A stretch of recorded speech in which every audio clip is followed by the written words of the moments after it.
Welcome to the Lean Solutions Podcast.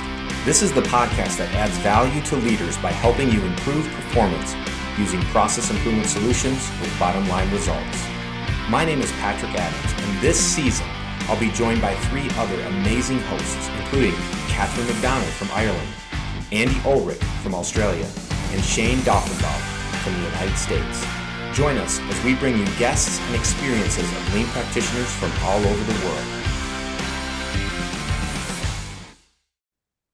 Hello and welcome to the Lean Solutions Podcast, Season 3, led by your hosts, Shayne Daughenbaugh and myself, Patrick Adams. How's it going, Shayne? It's going well, sir. Thank you very much. Happy to be here. Good to see you. Good to see you. Hey, I'm going to read just a little bit out of this book that we're going to be talking about today with our guest. And I want to read this paragraph that really stood out to me just to kind of set the tone for today's episode. So it says this: to be successful, these team members need a strong leader, stable infrastructure, process-focused goals, well-defined and robust measurement systems and standards, and staunch accountability for the achievement of those goals. The group leader must have the ability to guide the work team's performance on a daily basis. The group leader is ultimately accountable for the achievement of the goals and actions of their team leaders, teams, and their overall department. And then the book goes on to list 10 team leaders' responsibilities, which I think are super powerful. So some really, really great insight in the book, Lean Leadership Basics, which is what we're going to be diving in today. We are joined by Charlie Protzman. So Charlie is an internationally renowned lean implementer, trainer, and Shingo Prize winning author with over 35 years experience in materials and operations management. He's consulted with manufacturers, hospitals, government agencies, and other service industries. He's currently published Leveraging to Lean in Healthcare series, one-piece flow versus batching, card-based control systems for a lean work design, the Lean Practitioner's Field Book, as well as Lean Leadership Basics, which is his latest book, which was written with a couple other co-authors as well. So welcome to the show, Charlie. Thanks, Patrick. Great to be here. Thanks for having me. Well, we're excited to have you on the show. So season 3, you're one of our first guests for the season. I'm super excited to dive into your book. This is one of my favorite topics, talking with team leaders, group leaders, and what it looks like to be a frontline leader in a lean environment. I mean, such an important topic. So many leaders are promoted into positions because they were really good at running a piece of equipment or whatever it may be, but they don't necessarily have the skills or the knowledge to be a good leader. And so I'm excited to hear a little bit about that. But before we do, Charlie, I gave a little bit of an introduction into your background, but there's a little bit about your family history that maybe people aren't aware of that are listening in. Can you just give us a little further and tell us the family story and how you got to where you're at today? Well, sure. The family story or the family history started with my grandfather, who was part of the civil communications section back with MacArthur during the occupation of Japan after World War II. My grandfather was Charles Protzman Sr., and he was with another gentleman there named Homer Saracen, along with Frank Polkinghorne, and they became known as the Three Wise Men in Japan. They taught an 8-week, half a day for 4 days course to the CEOs and executive levels of all of the Japanese communications companies back at that time. And companies like Sony, Matsushita, Pioneer, Fujitsu, all the big names that you hear today were taught in this 8-week class that they gave on American management back in 1949 and 1950. So it's kind of an interesting lineage back then.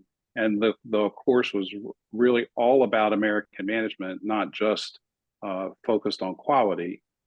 And they actually set the stage for Deming, who arrived in 1950. So back in 1949, JUSE, JUSE, which was the Japanese Union of Scientists and Engineers, had asked my grandfather and Saracen for recommendations to keep their work going over there. And at first they recommended Walter Shewhart, but he was sick at the time. So Shewhart recommended that they go with Deming. So Deming actually was the second choice to go over to Japan. So it's kind of interesting, and it's yeah, and it's not to take anything away from Deming, because imagine if Shewhart had gone over there, history may have been totally different than what it is today. Sure. You wouldn't have had the Deming Prize. So it's really just kind of interesting when you get into all that. There's also another story with PDCA that we're working on publishing a paper on right now. We just did a research trip to Japan back in August, September to meet with some professors over there. And there's some interesting things there, because actually Deming didn't create PDCA. Deming created PDSA, which actually came from Shewhart. So Deming actually admits that he never knew where PDCA came from. We actually think we know where PDCA came from now, and we think it was from my grandfather's course, or at least what's known today as PDCA. So it's interesting. Huh. Very interesting. I always love go ahead, Patrick, go ahead. I was just going to say, I always love tying, PDSA or PDCA back to the scientific method, which is what, all of us in the US learn, in high school or middle school, and, thinking through like kind of a similar process of experimentation toward, driving to root cause and then solutioning. But it's always fun to hear, as you go back in history and really start to peel back the onion and understand exactly how things started and where they came from and all that stuff. Shayne, what were you going to say? I was just going to, very, very similar to that, but I'm actually going to go into a question about this. Yes, that is super interesting to hear some of this, how this all developed, and to kind of bring it back to your book that we're going to be talking about here. In regard to leadership, my question for you is, what does typical leadership development, what does that path look like typically? Because you just kind of rocked my world with just that little bit of insider baseball there about the things that I've been trained on and what I thought really, happened to, wait, it didn't, I didn't even know that. Like you said, that would have been, if Shewhart was there, could have changed all kinds of stuff. Yes. So I'm interested to hear your idea in regard to that path, the leadership development path, and how that typically is, and then possibly, what should it be if not this? So the leadership development path is actually really a focus of the book. And it starts basically with customer first, and everything is focused around the customer. With Lean, everything starts around the customer. It's built on the basics foundation. So basics is another book that we wrote. It stands for baseline, analyze, suggest solutions, implement, check, and sustain. If you take the first three words of that, baseline, analyze, assess, and then suggest solutions, which is based on the root cause, that's the P in PDCA. When you get to implement, you have the do, and then check and sustain. So all of the problem-solving models really go back to PDCA. So the foundation for the leadership book and the leadership development path is using the basics process, or we call the basics process, to put the foundation in, to get the lines converted from batch to flow, get standard work put in place, which is really the holy grail of Lean, and get your layout set up, and always be driving toward one piece flow. So that's the basics piece of this, and we've written a book about that as well. That's this book, The Basics Lean Implementation Model. So that's kind of the foundation for this, because without having the stable processes and the standard work in place, it makes it difficult to implement the rest of the leadership development path. It doesn't mean that you can't, but it's certainly a lot more difficult. If you don't have standard work and standard processes in place, then to train people up on those, becomes nearly impossible. Right. So the basics process is really the only, I only know of really 3 implementation methods right now out there in Lean. One is called world-class manufacturing, which was done by a Japanese professor. It's got, I think, 12 different pillars, and it's very, very prescriptive model that's implemented. Then there's your, value stream mapping and Kaizen event type approach. And then there's what we call this basics approach. Prior to that, and I'm not sure if it's still out there or not, there was one other approach called demand flow technology, which was based on a book called Quantum Leap by John Costanza. Mm-hmm. And John Costanza was actually an alumni of HP and J&J. And HP was one of the early adopters or experimenters with just-in-time. I actually remember from an MBA course I took in 1986, I took a class in operational management, and we went through all the cost accounting standards and all that. And at the very end of the book was about 11 pages on just-in-time and how it was this Japanese system that was out there, but it would never work in the US. So, so it's just kind of interesting. So the basics process is a very structured approach to implementing Lean. Where are you from the standard? Because wherever you are from the standard, higher or lower is the gap, right? So then we call that pillar team member self-reliance. And it's very similar to what Toyota calls JKK. And basically it's teaching everybody in the organization, whether they're on the shop floor or in the office, teaching them accountability for the process and teaching them to have accountability for improving the process on top of that. So it's looking at both of those pieces.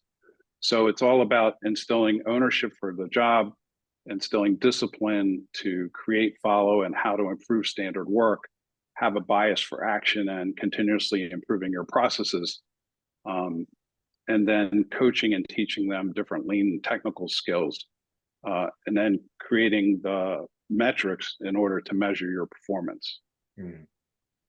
The next pillar, go ahead. Do you have a question? I was just going to say that gives you your baseline. So that's your beginning. And right.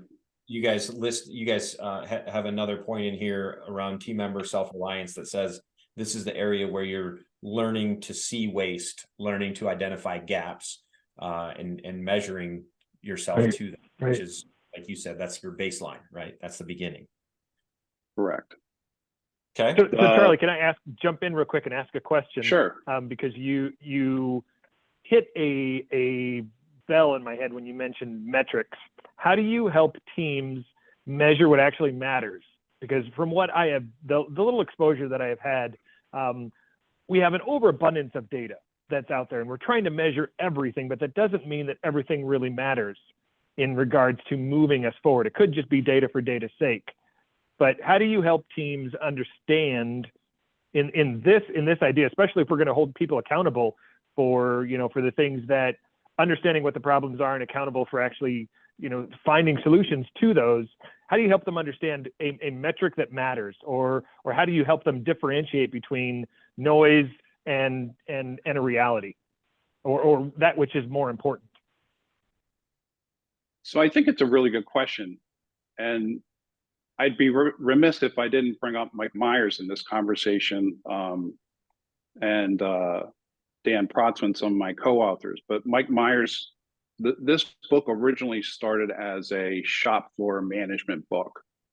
And then it morphed into this leadership development book.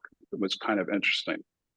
And it's really based on a lot of the history and experience that Mike had back with Donnelly Corporation when he worked with Russ Scafferty, who was a VP, or previously, prior to that, was a VP at Toyota. And they took Donnelly mirrors from one of Honda's dirty dozen suppliers up to one of their premier suppliers. And I know, Patrick, you know Mike very well. Yeah. So I've actually learned a lot from Mike when we put this book together, because Mike's background and past experience is really all about implementing this process that we describe in the book. So to get back to your question, Shayne, on the metrics piece of it, you really have to get into what are the vital few metrics that are going to move the needle of whatever it is you're trying to measure, whatever it is you're trying to move. And there's a difference between what we call results-focused metrics and process-focused metrics. When you're going after a results-focused metric, which might be, sales or revenue, or anything that's driving toward a result, on-time delivery. When you drive at metrics that are results focused, you can end up getting some really crazy behaviors, because people will basically game the metrics. They'll do whatever they can to hit that number, even to the point of, I don't want to say the word cheating, but where they'll go down slippery slopes in order to hit the metrics. Mm-hmm. Tell me how I'm measured, and I'll tell you how I'll behave. Yeah, exactly. So what we really drive toward is more results or more process focused metrics, where you're looking at improving the cycle time, as the product goes through, or reducing, the labor content that's in the work, or improving the, first pass yields, or mistake proofing the process, things like that. So most of our metrics are more, you have to have the results metrics, but the leap of faith is that if I get the process focused metric right, it'll drive the results focused metrics. Did I answer your question? Okay. Yes, thank you. Yeah. So sorry to derail. No, I thought that was good. But so after team members learn to see waste and gaps, the next thing that they're doing is they're learning to solve, correct? So this is the next pillar, moving into the next one. So can you talk to us a little bit about what it means to improve business practices in the second pillar? Yeah, so learning to solve is really implementing the PDCA model, and we call incorporating A3 thinking. Sure. There was a book about Art Smalley on A3 thinking that was published a while back. That's a great book. And also the book Managing to Learn is another book that goes into this in some detail. So the idea is really teaching people about PDCA and how PDCA works, and the steps that you need to go through to do PDCA. And the challenge here for leaders is, and this gets into some other models that I actually have another podcast we did on something called the OODA loop, which kind of ties into this from a change equation standpoint. Dan talked about the OODA loop in one of our previous episodes, well, all the way back in season 1. Your son, Dan Protzman. Oh, okay, good. So talk to me about what the OODA loop is. I don't know. You don't know the OODA loop, Shayne? Come on. I know. I feel bad. So it's a little hard to describe just in words, but basically it goes back to Colonel in the Air Force, John Boyd. And John Boyd developed this model after years of extensive research and history, he basically analyzed every battle that there was, going back to, China and BC, and the art of war. But basically, the letters stand for observe, orient, decide, act. And what's more important than the words are the feedback loops that go from those letters. And one of the feedback loops goes from after you orient. So orient is basically taking in the information or taking in what you're seeing at that present time. So we're actually, the OODA loop is really more or less synonymous with your cognitive function and how your brain works and all of the experience that you have amassed over your entire lifetime. So when you observe something, it goes into this big orient block, which takes all of your experience and tries to figure out, what do I do with what I just observed? And do I act on it or do I not act on it?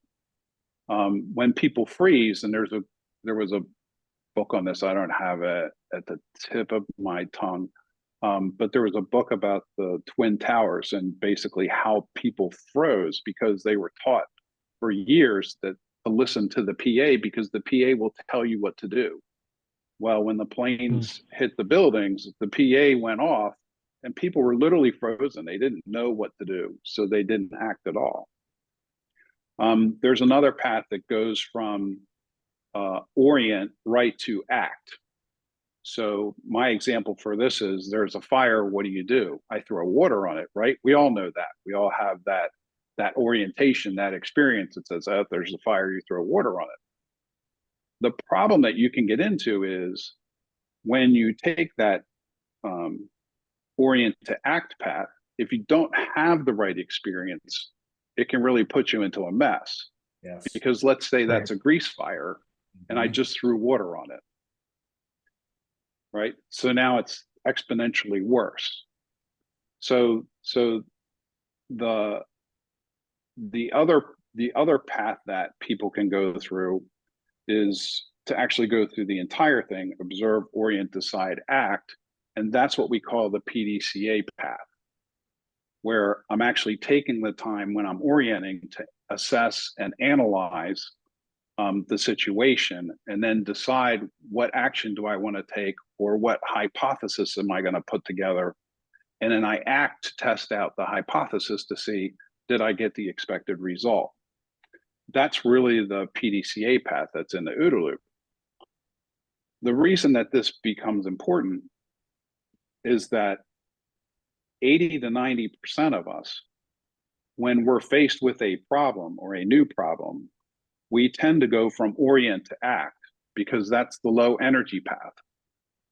So basically, we just throw a solution at it. We just react. And when you just react, three things can happen. The problem can get worse. You might get lucky and it gets better, or it stays the same.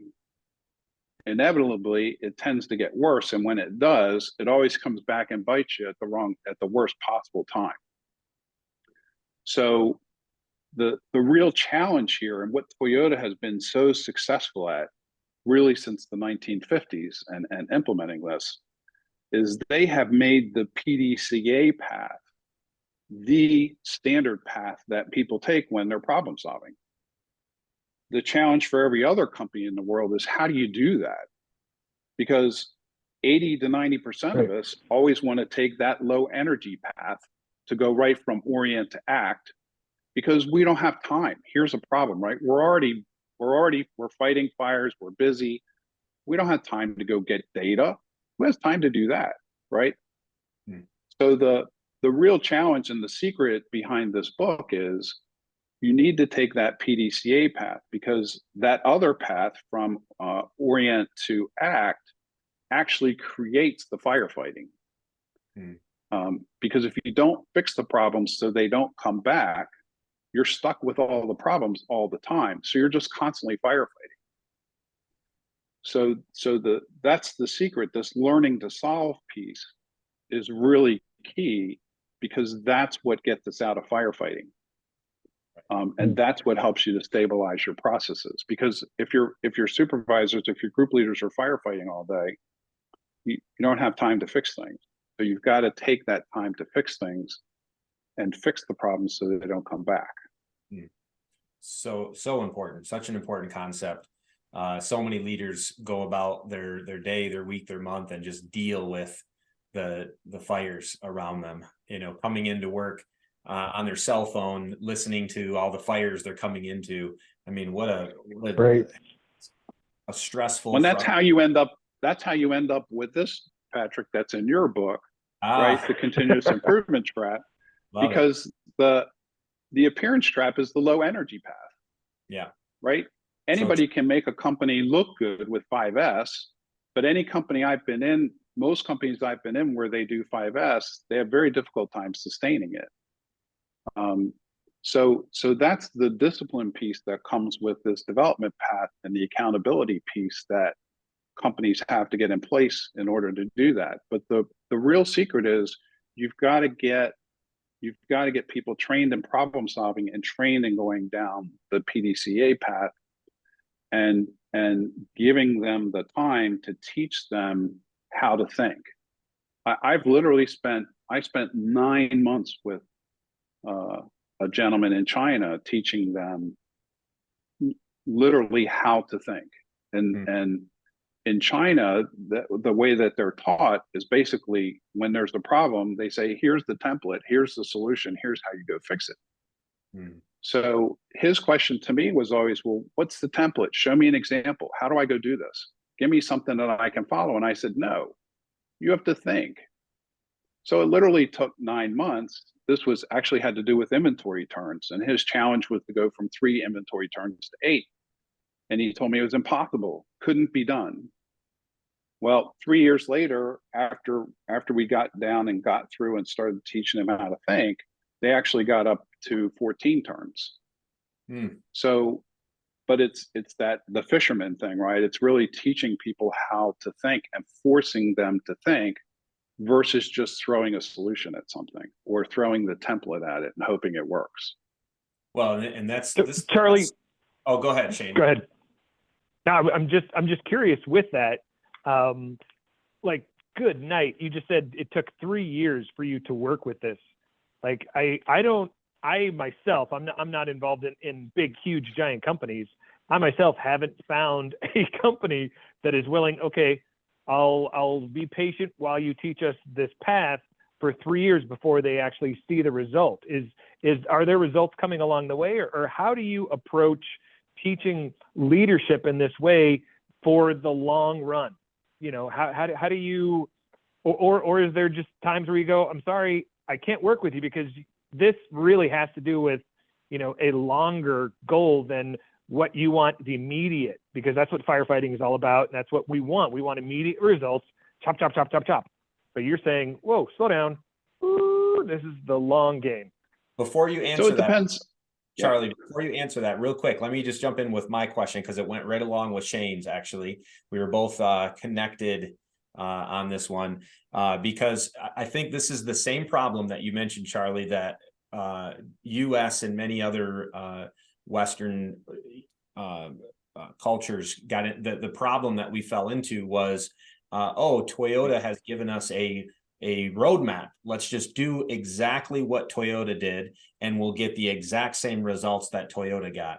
And so give me the roadmap, the 10 steps to creating a lean culture, the 10 steps to developing a lean program, whatever it might be. I just need the shortcut, the template that will get me there, that really fast. Just let me apply these 10 things and then I'll be there. And that's clearly not what it takes in order to have a true culture of continuous improvement and have the results that Toyota experienced and many other companies that did it properly experience. So now I'll kind of turn it over to you with how do you do it? It's a long-term play. How do you still keep them engaged in the short term, making sure that, we're continuing to move forward towards that long-term goal?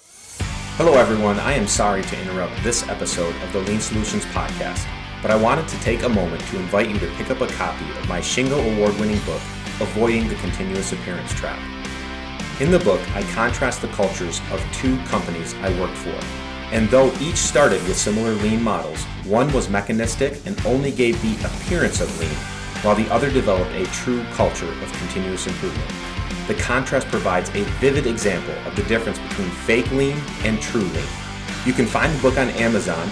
Simply search my name or the title of the book. You aren't a reader? No worries. The audiobook is also available on Audible. Now, back to the show. So if we try to unpack all of that, yeah, there's a lot there. Threw a lot at you. So there are different types of problems, right? There are problems that can be solved fairly quickly, and there are problems that take a long time to solve. The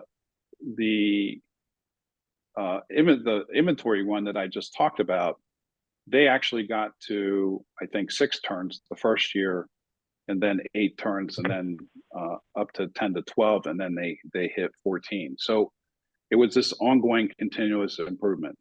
Mm-hmm.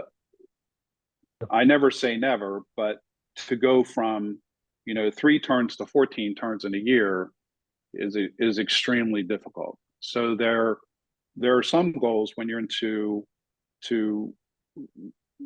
really tough goals, and I think Patrick talks about that in his book a little bit too, is that when you have a really what they used to call big, hairy, audacious goal, you have to go at those. You have to go at those in pieces. Gary Convis had one of those. He had a 3-year goal to cut the warranty expense down at Toyota. I forget what's it, 50% or 80%. He talked about it in one of his speeches that he gave to the Maryland World Class Consortia a while back. And he talked about how he went through that process, and that was a 3-year journey, for that particular problem. There are a lot of problems that are very quick to solve. The challenge is getting people to go through the PDCA process to solve it versus throwing a solution at it. You can go through the PDCA process in 15 minutes or in an hour. It depends on what the problem is. The goal is to get to the root cause, and this is where your TQ tools come into play as well, right? When you get into Pareto charts or 5 whys or checklist control charts.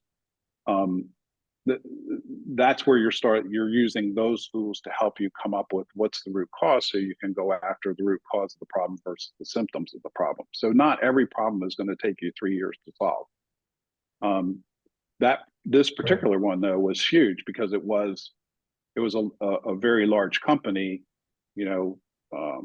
hundreds of millions in sales, but so it took a while to implement that one. But the answer to your question was, I actually had a very, very patient general manager that I was working with.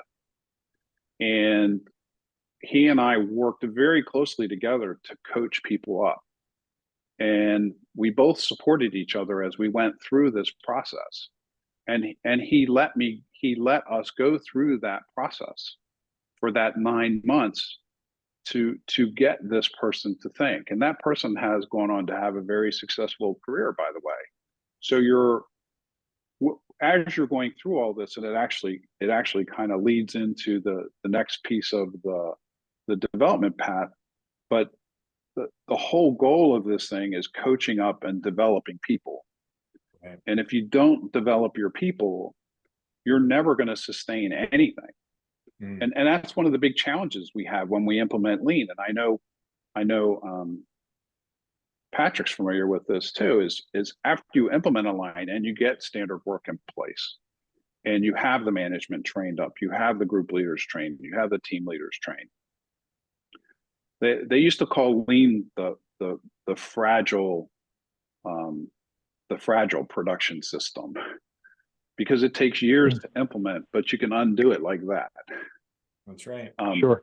And Donnelly was a good example. When they were bought out by Magna, they didn't really understand what they had built, and that they were the closest to the TPS model that I've seen of any company that I've ever been in.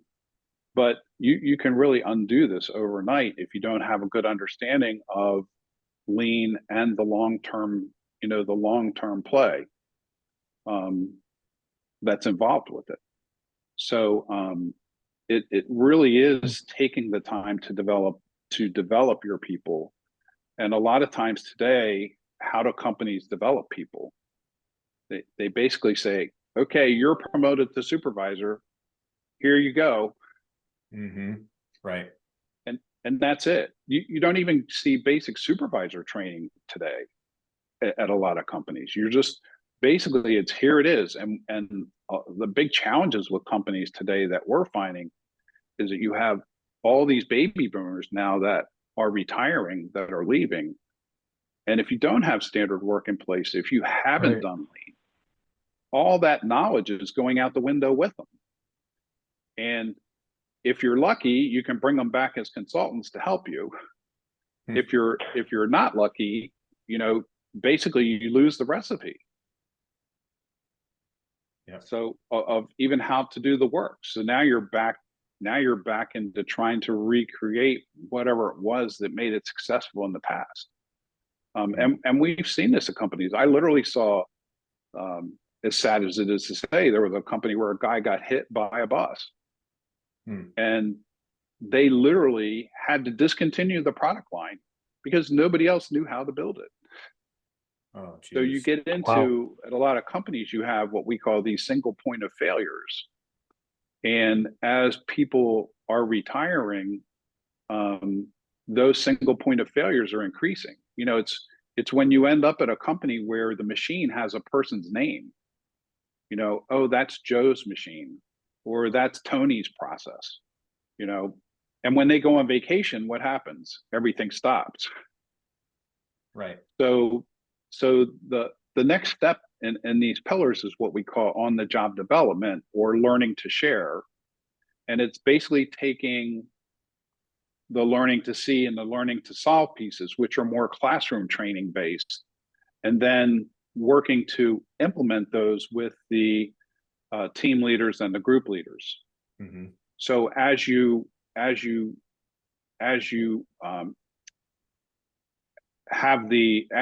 the team leaders in place, so the team leader is generally that first level of supervision, and generally a team leader is typically an hourly associate or hourly team member that is leading the team but doesn't necessarily have responsibility for discipline.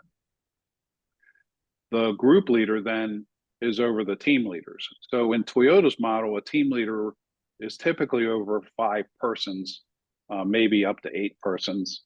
And the group leader has another 5 persons under them. And Toyota also has a lot of trainers in the mix and coaches in the mix as well. And you see a lot of that in some of the LinkedIn posts from people that have worked at Toyota in the past. So it's a whole different structure, organizational structure that they have in place. In plants, I've seen at the US, you might have a supervisor over 40 employees with no team leaders. Right. So that makes it difficult to, if they've got 6 or 7 lines that they're running, how do they keep up with all that, with the day by hour boards, with problems that people have, trying to capture the problems, trying to root cause the problems. It's a lot. So span of control becomes a big piece of this. And span of control is something that's been talked about, forever. Right. Back in the, very organizational textbooks that go back into the early 1900s. So the bigger the span of control, the more communication nodes you have, and the more difficult it is to communicate throughout the organization. So the idea behind this learning to share piece, or the on-job development, is where the team leaders are training their folks, the team members, and the group leaders are training the team leaders. And when you're training people is really when you start to learn it. It's easy to sit in the training class and say, oh yeah, I know that. But when you have to teach it, it's a whole other story, right? Yeah. So that's the idea behind the on-job development, is by having the team leaders train their folks, and the group leaders training the team leaders, and the managers training the group leaders, is that through that training, not only are you developing the person that you're training, you're also developing yourself, because it's teaching you to be a better trainer. And this is where what's interesting with all this, and Patrick, as you know, is the whole training within industry piece of this, what's called TWI, and there's three pieces to it: JI, JM, and JR. The JI is job instruction, the JM is job methods, and the JR is job relations. Built into the first pillar that we talked about, that team member self-reliance, is the job instruction piece. It's teaching the workers, the employees, the team members, how to break down the jobs, which actually is the foundation for what became standard work at Toyota. We taught Toyota TWI in 1950 or 1951. They took it and ran with it. In the US, we forgot about it. It didn't come back until the Training with Industry textbook came out, mid 2010, somewhere in there. Right. So it was more or less been rediscovered in the US, but it actually became the foundation for standard work at Toyota. Yeah. The TWI-JR is really part of the on-the-job development piece. That's the job relations piece. And it was teaching supervisors how to interface and deal with problems that were brought up by their subordinates.